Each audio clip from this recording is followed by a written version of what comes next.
Ayun, Angel, sa unang national team speed ko, hindi pa yung natural position mo, nakakuha ka pa ng award. Ano lang masabi ko?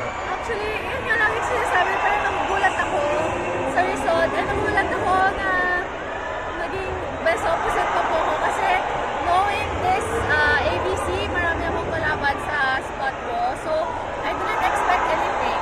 And hindi ko naman talaga hinabol talaga yung itong award na to. It's more on making a history talaga for the Philippines.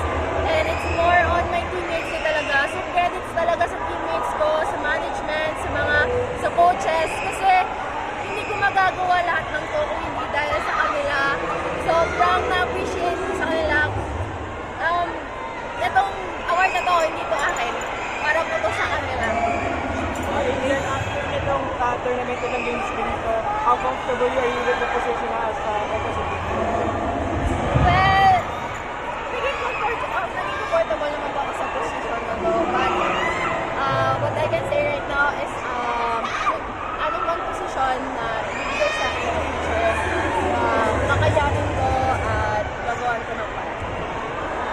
Angel, di ba yun nga nakamiss ka ng time ng UAAP, pero would you say parang bawing-bawi na rin naman yung experience after this tournament na to? Well, kapag experience ko kasi, it's a one-time thing. I mean, it's a national team, it's a national stage, but ano talaga, iba to,